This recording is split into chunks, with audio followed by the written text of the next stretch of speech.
Así es, Nati, le agradecemos estos minutos al expresidente, justamente en una jornada muy especial también para el Partido Colorado, recordando la figura de Hugo Fernández Feingold, que lo supo acompañar a Sanguinetti en distintos roles, primero como ministro de Trabajo y Seguridad Social en el primer periodo y en el segundo como vicepresidente, además de otros roles que ha ocupado dentro del propio partido. Gracias por recibirnos en primer lugar. ¿Qué le viene a la cabeza justamente a la hora de reflexionar y de hablar de la memoria de Hugo? Los mayores recuerdos que en este momento afloran es cuando estábamos antes de llegar a la presidencia en el 85.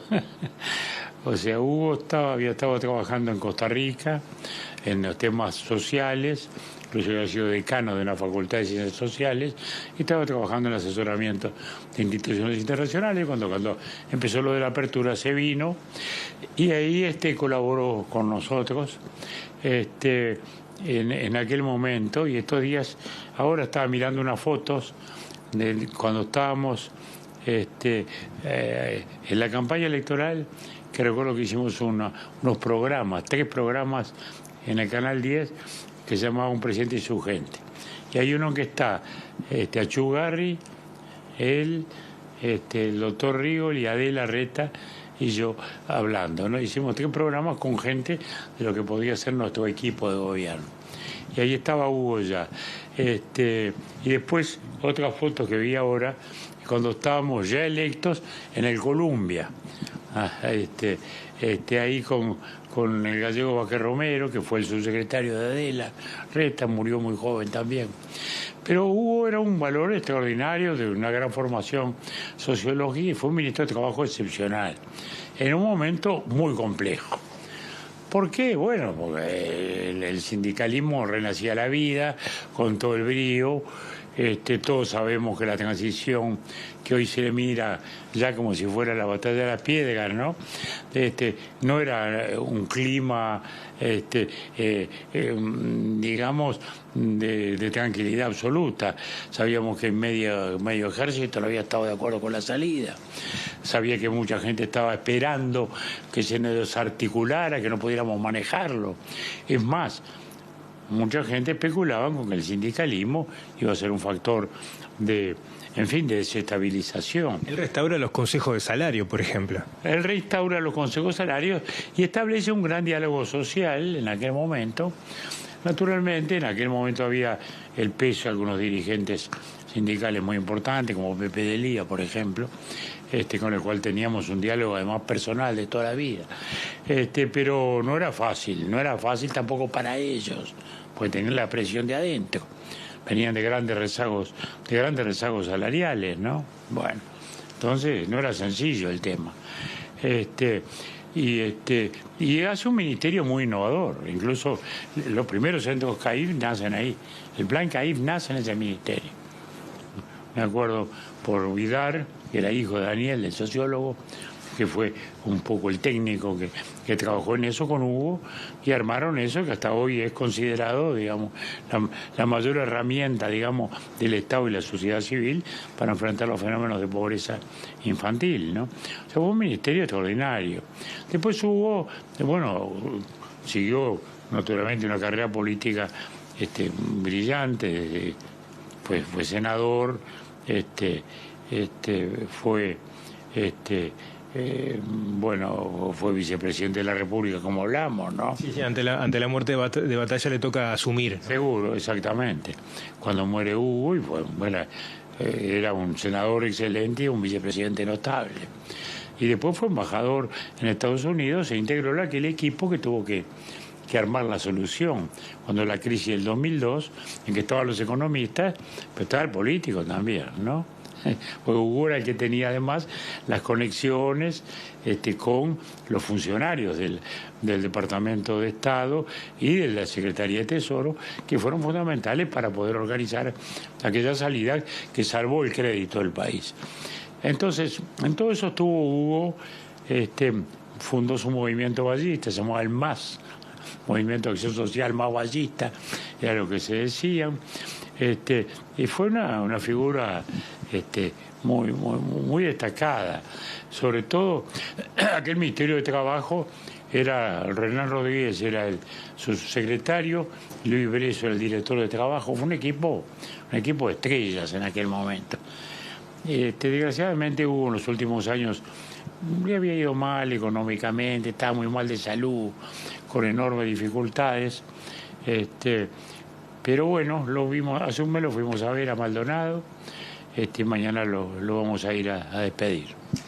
Sanguinetti, permítame hacerle la del estribo, estamos en vivo, pero quiero cambiarle brevemente de tema, porque fue un tema que también lo instaló el día de las elecciones y tiene que ver con un poco la proyección del Partido Colorado de futuro en esta alianza coalicionista, que ha generado repercusiones. La declaración es suya, el día siguiente el propio Ojeda tomó esa posta y lo señaló. Hay visiones distintas dentro del Partido Colorado, incluso molestia de colorados que sintieron que en estas últimas elecciones dirigentes colorados participaron, en el caso Rocha más claramente, con una lista nacionalista, cosa que quizás los viejos colorados no se lo hubieran imaginado nunca, ¿no? ¿Cómo se imagina ese futuro? Porque usted dijo el día de las elecciones, para las próximas o vamos en todas o no vamos. ¿Cuándo se va a cerrar esa discusión y cómo generar unanimidad dentro del Partido Colorado, ¿no? Bueno, el tema es así.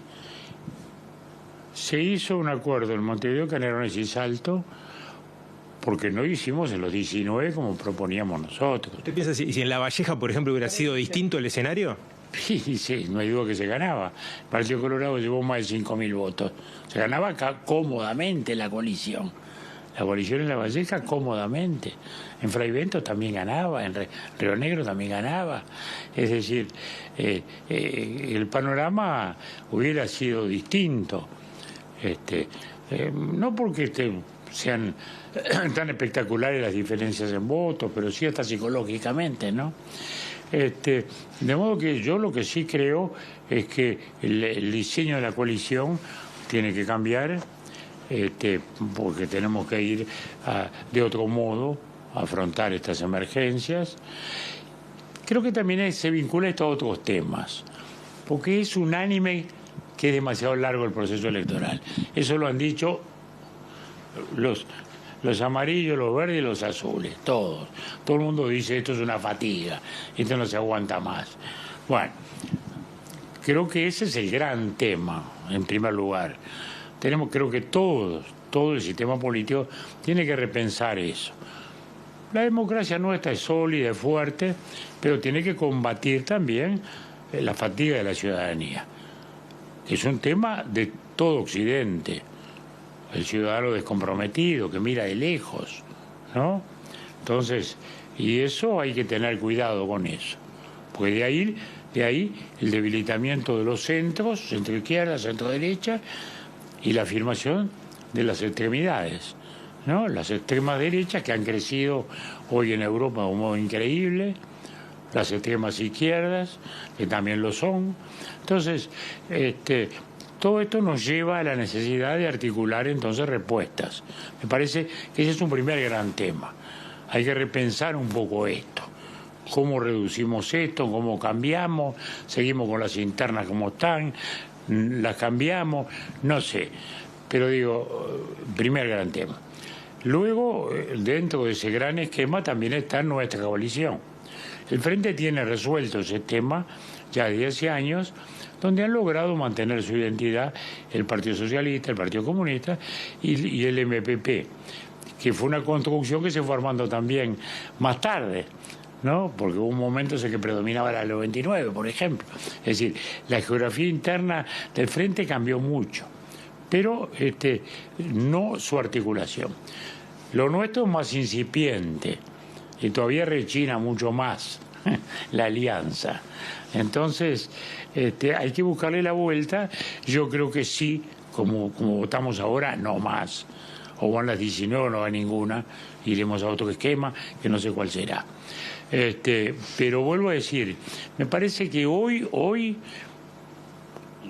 tenemos que asumir las opciones, consecuencia de nuestras propias reflexiones, porque todos estamos diciendo llegamos fatigados, todos estamos diciendo hay que cortar el lapso electoral. Bueno, empecemos por ahí. Me parece que ese sería un gran tema que todos los partidos, yo lo voy a plantear en mi partido para que se empiece a pensar y a plantear a los demás partidos. Y decir, bueno, si estamos todos de acuerdo en esto, ¿qué podemos hacer de mejor para perfeccionar el sistema? Y creo que hay que hacerlo. Creo que hay que hacerlo. Sanguinetti, muchas gracias por estos minutos, muy amable. Compañeros, sigan ustedes desde allí.